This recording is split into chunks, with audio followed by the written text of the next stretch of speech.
Today, my topic is global leadership. My personal leadership style is almost like democratic leadership. The reason that I say like this is because of some reasons. I have to say, let's make an example that if I were a leader, then I would have to separate some powers to all members and not only hold by myself, because I'm not an authority leader and I'm not comfortable with it. Sometimes a team might need an authority leader, which needs to judge and decide serious and significant problems. Even though this is true, I still prefer to be a democratic leader because I have a strong faith about sharing ideas with all group of members and discuss and select the best options that the most members prefer, and it actually has many advantages. Like it can make the whole team to have the same goal, which almost all members have strong motivations so that the whole team will be more effective and less argument. However, it also has some disadvantages like mentioned at the beginning of the discussion that sometimes causes a long time to decide something and can be decided or done in the most immediately, and maybe it will affect some important things. But I have to declare that I don't like leading the authority way in an authority way, and if I were leader, then I would be a democratic leader. I will talk about the deliberative. When I'm in the daily life, I can say that I just use it naturally when I face some difficulties. When I see a topic from news, then I always consider that is it a real news or is it logic, which prevents me from trusting some real news. Furthermore, I often check an information or article with critical thinking, which is also related to deliberative.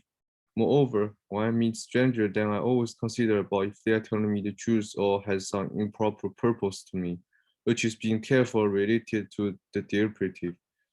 When it is working well, then it looks like people using their good thinkings to be careful and criticize in a proper and benefiting situation, and to know when to use it and when it doesn't need to be thinking too much and cautious.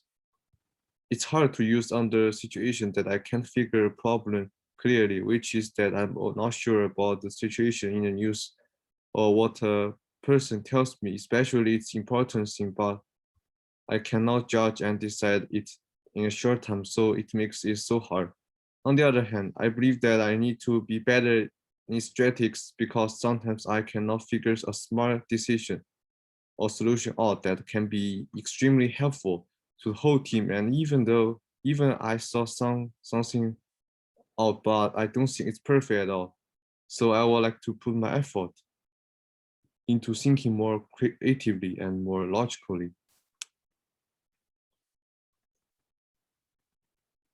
Communication is so important because it influences efficiency a lot. The first and foremost is to avoid misunderstanding, which can decrease agreements and work more efficient. And when a team or members have some problems, then it needs the communication the most. Also, it needs to a united opinion at the last when a team needs to make a decision. A skillful communicator and some skillful members can create an efficient team. The second is that a good leader usually makes a team more effective because it has good ability of execution. Once they have a great plan or ideas to execute, then they are going to work better and faster than before. If they only have plan without any actions, then it's kind of useless. There's an example of intellectual communication challenge that I want to share, which was my personal experience. When I was at the first period of the high school, which I just moved to an international school in Boston, and it was actually real a simple event, but it had intellectual communication challenge. One day I was in the cafeteria for eating, then I picked a random seat, and there was a Mexican sitting next to me, and he was eating Brutus, and he suddenly asked me if I have interest to taste it or not. But according to the past experience of eating Rutos, which was one of my favorite. So I just easily refused him and said thank you.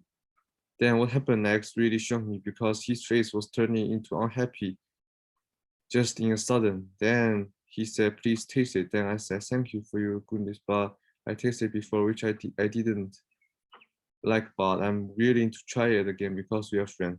Also, he said sorry to me that he was too serious because in his country, people are usually enthusiastic to the guests and friends. So if a person refuses them easily, that is gonna have misunderstandings. The best way for us is to step back both and understand each other as more as possible. This experience can enlighten me and improve my democratic leadership, which will always remind me to think in a multiple cultural and specific way. I will use this framework into my college career and future by being a democratic leader with a good communication that be patient to all people. If I were a leader, of course, and try to do the best decisions for myself, also for the other people. And the problem has to be judged in different cultural and multiple situations so that everybody can get the fairest and the most excellent result. Thanks for listening.